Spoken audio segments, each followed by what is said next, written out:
자, 안녕하세요. 보건행정 담당하고 있는 김희영입니다. 자, 요번에 기출문제집으로 여러분을 만나 뵙게 됐습니다. 책은 되게 얇죠? 예, 얇은데도 불구하고 이게 15주년 문제가 다 들어가 있습니다. 자, 제가 이제 15주년 문제를 다 집어넣은 이유가 있어요. 그 이유 중에 하나가 이제 문제를 푸시다 보면, 이거 반복이 되네? 이게 느끼실 거예요. 결국 주기를 타는 문제가 꽤나 있습니다. 근데 그 주기가 짧은 게 아니라 꽤나 길어요. 그래서 어떤 경우는 제가 이제 평균적으로 한번 해봤더니 한 7년 주기더라고요. 7년 주기로 이게 예전 게 잊어버릴만 하면 쑥 튀어나오고 잊어버릴만 하면 쑥 튀어나오고 그래서 이게 평균 7년 주기가 맞구나라는 게 느껴질 정도로 그래서 제가 15주년 문제를 다 갖고 왔다 이렇게 보시면 될 것 같고요.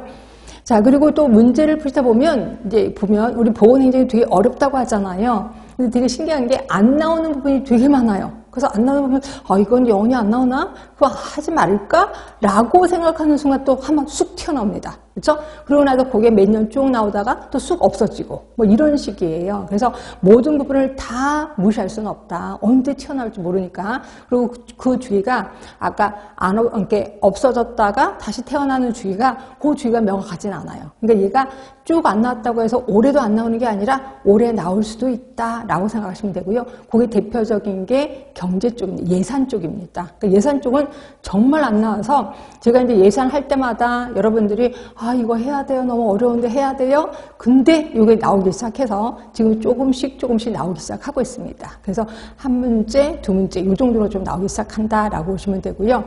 그 다음에 이제 그 공중보건에 비해서 보건행정은 정말 정확한 게, 그러니까 양심적인 게 뭐냐면 엉뚱한 문제가 나오진 않아요. 항상 배운 내용들이 그대로 나옵니다. 그래서 내가 암기만 정확히 했다면, 그리고 정확히 이해만 했다면 답은 쓸 수 있게끔 아주 정확하고 깨끗한 문제가 나온다. 그래서 나중에 효자 과목이다라고 얘기를 하고 있어요. 지금도 기억을 하는데 그분은 지금 이제 근무하고 계십니다. 남자분이셨는데 맨 처음에는 이제 이쪽 전공이 아니래요. 그래서 이거 보더니 뭐 이런 게 다 있냐고 막 흥분하고 막 그러시더라고요. 그러더니 6개월 정도 됐는데 수업 시간에 수업도 되게 좋으신 거예요. 대답도 좀 잘하시고 눈도 좀 초롱초롱 해주시고 그죠?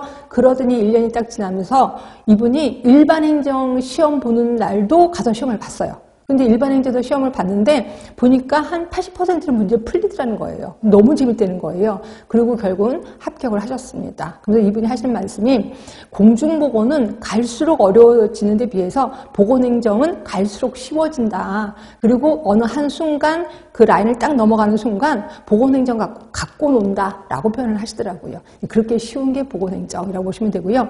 이렇게 쉬운 상태대로 그대로 합격을 해서 거기 이제 보건소에 가시면 그다음에 일반 행정하는 사람들이 우스운 거죠. 왜냐면 그분보다 우리는 더 많이 알고 있잖아. 일반 행정도 알고 있고 보건 쪽도 알고 있잖아요. 그래서 우리가 훨씬 더 지식이 많다라고 보시면 될 것 같아요.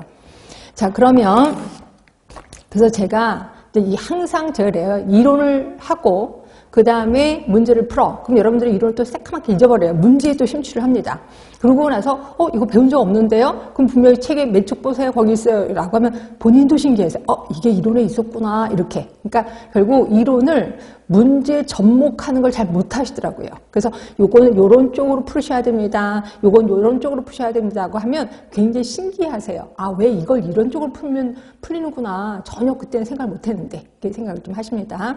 그래서 보건행정 문제를 풀다 보면 제가 분명히 한글로 쓰여 있긴 하지만 이걸 해석하는 방법을 제가 가르쳐 드릴 거예요. 이거를 보면 뭐가 생각나셔야 됩니다. 이걸 보면 또 B를 생각하셔야 됩니다. 라고 얘기하면 문제가 좀 풀릴 겁니다. 그래서 문제 풀이는 꼭 하시는 게 좋을 것 같긴 해요. 자, 그러면 제가 유인물, 아까 얘기한 것처럼 얘기하다가 말긴 했는데, 자, 이론하고 문제 풀고, 이론하고 문제 풀고, 제가 항상 이론하고 문제를 접목시킵니다. 그래서 유인물 보고 깜짝 놀라셨을 거예요. 유인물 되게 양이 많은 거 아시죠? 우리 그동안 배웠던 이론을 쭉 한번 공부하고 그거에 맞는 문제 풀고 이런 식으로 좀 하도록 하겠습니다. 그리고 또 어떤 경우는 요거는 이론서 몇 쪽에 있는 내용입니다. 집에 가셔서 찾아보세요. 이렇게도 얘기를 할 겁니다. 그래서 꼭 이론하고 문제를 따로따로 놀지 말고 같이 하도록 하시는 게 좋을 것 같고요. 자, 유인물 잠깐 보실래요? 맨 처음에 보시면 이게 작년에 나왔던 문제예요. 그래서 그 문제를 한번 훑어볼게요. 작년은 아니고 올해 나온 문제구나. 그렇죠? 올해 나온 문제인데 거기 보시면 제일 많이 나온 게 보건의료 체계예요. 6문제나 나왔습니다. 사회보장제도가 4문제. 결국 보건의료 체계하고 사회보장을 묶어서 10문제 반이 나왔습니다. 반. 그러니까 이쪽 부분이 굉장히 중요하구나 라고 보시면 될 것 같고요. 그리고 보건의료 제도 중에서도 보시면 의사, 한의사가 개설할 수 있는 의료기관, 그 다음에 국가보건의료 체계 모형, 이게 엄청 자주 나오는 애입니다. 보건의료 자원의 평가 요소, 사회경제적 특성, 이런 거 등등등. 보면 대부분 나오는 애들이 주로 나온다라고 보시면 될 것 같아요. 자, 사회보장 제도도 역시 마찬가지야. NHS, NHI 들어보신 분은 아실 거예요. 의료급여제도, 노인장기요양보험, 그리고 평생사회안전망 이런 거는 조금 낯설긴 하는데 하여튼 이런 문제들이 좀 나왔습니다.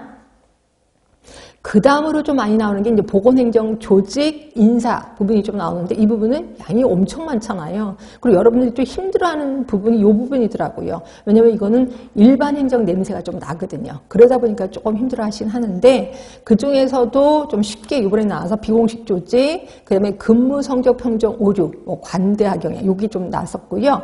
그 다음에 질병관리청장 소속기관 이게 나왔습니다. 그러니까 한때는 보건복지부 조직도에 대해서 엄청 물어보다가 이제는 슬쩍 질병관리청으로 살짝 바꿨어요. 그래서 질병관리청에 대해서 물어보는 질문이 조금 나왔다. 이렇게 보시면 될 것 같고. 자, 이론적 기초에서는 역사 부분이 꼭 나옵니다. 그러니까 공중보건은 역사 부분이 잘 안 나오게 이제 나왔다가 안 나왔다가 하는데 행정 부분, 보건행정에서는 역사 부분이 좀 많이 나와요. 그리고 모형도 나옵니다. 특히 프리시드, 프로시드 모형은 엄청 단골인 건 아실 거예요. 이것도 좀 나왔었고요. 그 다음에 기획과 정책, 이것도 여러분이 조금 힘들어 하시는데 이번에 한 문제밖에 안 나왔어요. 특히 엄청 쉬운 델파이 기법이 좀 나왔고요. 그 다음에 경제에서는 예산의 원칙, 이게 잘 안 나왔다가 슬슬 재작년부터 나오기 시작합니다. 그렇죠? 한 3년, 올해까지 이제 3년 정도 되는데 이렇게 한 문제씩 쓱 나오기도 하는 거고요. 그런데 이제 보건사업론은 공중보건 쪽인데 예전에는 공중보건 쪽 문제가 정말 많이 나왔거든요. 그래서 이게 보건행정 문제인지 이게 공중보건 문제인지 모를 정도로 헷갈릴 정도로 시험지가 많이 나왔다가 그래도 이제는 양심이 좀 있어서 한 2문제, 3문제 정도 공중보건 문제가 나오기도 하더라고요. 그렇죠? 자, 그러면 제가 아까 얘기한 것처럼 이론 먼저 하고 그 다음에 이제 문제를 좀 하도록 하겠습니다.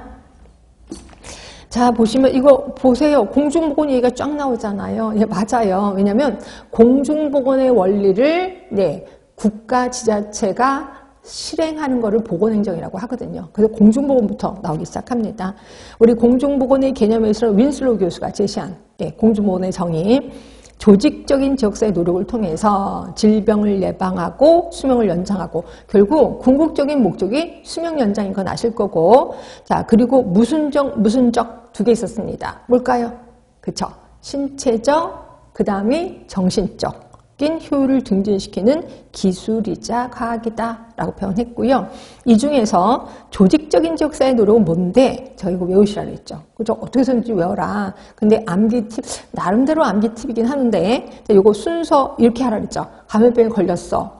네가 잘못한 거 아니야? 네 위생이 잘못된 거 아니야? 위생교육. 그러면 저는 환경 탓을 돌릴 겁니다. 이렇거나 저렇거나 의료기관에 들어가자. 그래서 의료, 간호, 봉사의 조직화. 그 다음에 마지막은 사회제도 개선 이렇게 외우시라고 했을 거예요. 자 볼게요. 가로 3번은 감염병 관리 들어가면 돼. 가로 4번은 위생, 개인 위생 교육이 들어가면 되는 거죠. 그 다음에 가로 5번은 자 의료, 그 다음에 가로 5번은 간호봉사의 조직화. 그 다음에 자 마지막 모든 사람이 자신의 건강 유지에 적합한 생활 수준을 보장받도록 그치 사회제도 개선이죠. 네, 거기 그 5개를 조직적인 지역사회 노력이라고 하는 거죠. 자, 2번째입니다. 2분 또 있었었는데, 자, 공중보건의 관심은 정책으로서 제일 중요한 임무이다라고 얘기하신 분 누구세요? 디스라일리. 그 다음에 3번째, 자, 아스토는 공중보건을 4단계로 구분했습니다. 물론 역사적인 흐름이겠죠. 그게 첫 번째가 19세기 중반 산업화 도시화로 인한 보건 문제 대처. 산업화 도시화니까 어떤 그 개개인이 아니라 어떤 집단에 대해서 신경을 쓴 것 같아요. 이게 뭐였었어요? 산업보건 대두시기. 그 다음에 2번째는 이제 집단에 말고 개인에게 신경 쓰기 시작했죠. 그래서 개인 중심의 개인 위생, 그 다음에 예방접종 중점 시기. 이게 뭐예요? 개인위생 중점식이죠. 개인위생 중점식이. 자, 세 번째는 신의약품 개발로 감염성 질환이 급격히 감소됐대요. 이게 뭐예요? 치료의학 전성기. 치료의학 전성기. 마지막이 계속 개인으로 갔다가 다시 집단으로 갑니다. 다시 집단으로 가는데 아까 맨 처음에 그 산업화는 말 그대로 국가에서 명령을 내리는 거고요. 이제는 그 지역에 가서 그 지역에 맞는 사업을 하게 되는 거죠. 이걸 우리 뭐라고 했었어요? 신공중보건시대라고 표현했었을 거예요. 그래서 거기 4번에는 신공중보건시대라고 써주시면 될 것 같고 좀 외우시라고 얘기를 했습니다. 이분이 예전에 그러니까 최근에 나온 건 아니고 예전에 시험 문제 나왔는데 한 번만 나올 뿐이 아니거든요. 좀 기억을 해두셔야 돼. 자, 공중보건과 유사한 용어, 위생학, 그다음에 예방의학, 사회의학. 뭔지 아셔야 돼. 지역사회의학이고 제일 마지막. 자, 현재 건강 증진으로 적극적인 관리 방법. 그러니까 최고의 적극적인 방법. 그게 뭐예요? 건설의학이라고 얘기했었을 겁니다. 자, 앤더슨 나오십니다. 공중보건 사업의 3대 수단 있었을 거예요. 이 중에서 선진국에서 주로 이걸 사용하고요. 이 세 개 중에서 가장 중요한 거 뭘까요? 그치, 보건교육이죠. 보건교육. 그다음에 두 번째는 봉사행정이래요. 그게 뭐예요? 이게 보건행정이에요. 보건행정은 봉사하는 거예요. 주민들한테. 그다음에 마지막이 통제행정. 특히 개도국 또는 후진국에서 주로 사용하는 게 이 통제행정. 뭘까요? 그치, 보건법규죠. 보건법규. 자, 이렇게 해서 공중보건 끝났고 건강의 정의까지 하고 문제 풀어볼게요. 자, 건강의 정의, WHO 정의. 자, 48년에 단순히 질병이 없거나 허약하지 않은 상태만을 뜻하는 것이 아니라 자, 무슨 적. 아까 공중보건보다 하나가 더 많을 거예요. 신체적, 정신적, 사회적인 안녕. 그 중에서 4번. 신체 크기와 모양, 감각의 예민성 등등등 뭐일 것 같아요? 이게 신체적 건강이구나. 신체적 안녕이구나. 근데 마지막 좀 보실래요? 특정 업무의 수행 능력도 신체적 건강이래. 신체적 안녕이래. 그렇구나. 그럼 두 번째, 5번입니다. 학습 능력, 합리적 사고 능력과 지적 능력. 이게 뭐예요? 정신적 안녕이에요. 그래서 여섯 번째는 제가 수업할 때도 얘기했을 거예요. 내가 나름대로 직업이 있어. 예를 들어 여러분들은 학생이라는 직업이 있습니다. 그럼 수업 시간에 제 시간에 맞춰서 여기 앉아 있어. 물론 정신은 딴 데가 있지만 그래도 여기 앉아 있잖아. 제 역할을 잘하잖아. 그럼 이거를 사회적인 안녕이라고 표현했습니다. 그렇다고 해서 내가 도둑이야. 그래서 도둑질을 열심히 해. 그럼 사회적 안녕인가? 그건 아니에요. 그러니까 직업이 사회적으로 인정하는 직업에 몰두하는 걸 사회적 안녕이라고 하는 거지 내가 뭐 사기치는 사람이야, 내가 도둑놈이야 이러면 안 된다는 거죠. 그건 아니에요. 그건 포함되진 않습니다. 하여튼 6번은 사회적인 안녕을 얘기하는 거고 자, 두 번째 학자들의 건강의 정의. 이건 딱 찌르면 바로 답이 나와야 되는데 외부 환경 변동에 대해 내부 환경 항상성 기억나시나요? 어느 유명한 사람. 그치, 버나드. 그래서 두 번째입니다. 요 분도 꼭 외우셔야 되는데 건강, 불건강의 연속선을 제시하신 분 있었습니다. 그래서 건강이 있으면 이쪽으로 갈수록 건강, 이쪽으로 해서 불건강. 하루 종일 왔다 갔다 한다라고 하면서 연속선 개념을 제시하고 또 결국은 동적인 개념을 제시한 사람 누구세요? 던이지, 던. 그죠? 그래서 요거랑 제가 WHO 건강의 정의랑 비교를 좀 해드렸을 거예요. 그 다음 세 번째입니다. 자, 유기체가 외부 환경 조건에 부단히 잘 적응해 간다. W 시리즈 기억나시나요? 윌리. 자, 네 번째는 이것도 역시 W 시리즈 중에 한 분이셨는데 특수한 환경 속에서 효과적으로 자신의 기능을 발휘해 뭐 예를 들어 왈츠를 춰야 되는 그런 특정한 상황이야. 이럴 때 열심히 춤을 추는 거지. 그래서 제가 이걸 왈츠 이렇게 외워라 라고 얘기했었을 거예요. 그다음 다섯 번째는 사회적인 역할과 임무를 효과적으로 수행할 수 있는 최적의 상태. 우리 항상 사회적인 역할하면 생각나야 되는 사람이 있었습니다. 누굴까요? 팔슨이죠. 팔슨. 여섯 번째입니다. 우리 맨날 툭하면 스트레스 쌓여 이렇게 얘기를 하잖아요. 스트레스라는 말을 최초로 사용한 사람 누구실까요? 실리 아니야? 실리라는 사람이 최초로 이 말을 사용했어요. 그러면 7번, 요거는 잘 모르실 것 같기도 하는데 분명히 제가 이론할 땐 얘기는 했거든요.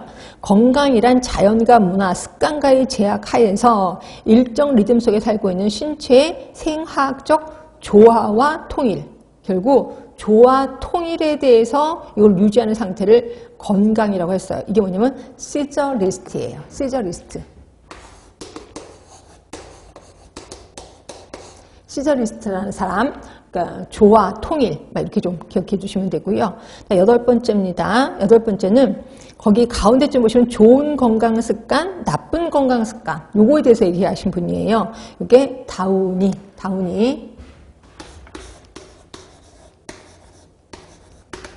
다우니라고 보시면 돼요. 자, 그리고 9번 정말 중요하신 분이 있습니다. 자, 이분은 건강은 4가지에서 좌지우지된다라고 표현했고요. 자, 제일 큰 건 생활습관. 몇 퍼센트? 그치, 50%. 그리고 두 번째는 2개를 얘기했어요. 환경 20. 그다음에 또 하나가 인체 생리 20. 그렇죠? 그리고 마지막이 보건의료 체계, 보건의료 시스템 10%라고 얘기를 하고 있습니다. 누구시죠? 라논드. 자, 건강 개념에 대해서 이것도 기억나시나 보겠습니다. 자, 하나가 생의학적 모델, 생태학적 모델, 그 다음에 사회 생태학적 모델, 그 다음에 총체적 모델. 2학 외우는 거 순서대로 외우자라고 표현했고요. 단어를 정확히 외우셔야 돼. 자, 생의학적 모델은 둘이죠. 우리 이거는 뭐부터 시작했냐면 심신이원론에서부터 시작이 됐다라고 했고, 이 마음, 몸 안에 병원체가 들어간 병이 생긴 거다라고 했거든요. 그래서 몸을 우리 그 숙주라고 했고, 숙주 안에 병원체가 들어가면 병이 생기는 거다라고 표현했었습니다. 그런데 비해서 생태학적 모형은 숙주가 있었고, 그다음에 병원체 그대로 있었고, 엄청 중요한 환경 얘기하고 있어요. 이 중에서 환경이 제일 중요하다라고 표현했고요. 사회 생태학적 모형은 숙주 그대로 내려옵니다. 그리고 숙주를 우리 내적 요인이라고 표현했고요. 그 외적 요인은 뭐가 있는데요? 예, 외적 요인은 병원체하고 환경을 묶어서 환경이라는 용어로 내려옵니다. 그러니까 결국 환경을 외적 요인이라고 표현했고, 그 다음에 중요한 게 이제 그 생활 습관, 생활 행태, 뭐 개인 행태, 생활 행태가 아니라 개인 행태. 그래서 이 중에서 중요한 거는 개인 행태다라고 표현을 했었습니다. 그죠? 자, 총체적 모델은 숙주 인체 생리로 내려옵니다. 인체 생리. 그리고 환경, 그대로 환경 내려왔지요? 그리고 개인 행태는 생활 습관이라고 내려옵니다. 똑같이 개인 행태라고 해도 맞긴 합시다. 그죠? 거의 똑같은 말이니까. 생활 습관. 그리고 보건의료 시스템, 보건의료 체계. 그러면서 가장 중요한 거는 역시 생활 습관이다라고 표현을 했었던 거 기억하실 겁니다. 그래서 요거에 대한 문제들이 좀 나왔던 거라고 보시면 돼. 자, 그래서 보시면 일단 유임을 계속해서 보고 있습니다. 첫 번째가 정신, 육체를 분리했다니까 생의학적 모델. 그 다음에 생태학적 모델. 자, 생태학적 모델은 2번 뭘까요? 개인 집단의 습관이야. 그러니까 요거는 숙주를 얘기하는 거고요. 그 다음에 세 번째는 병원체 특성이니까 병원체를 얘기하네. 맞아요.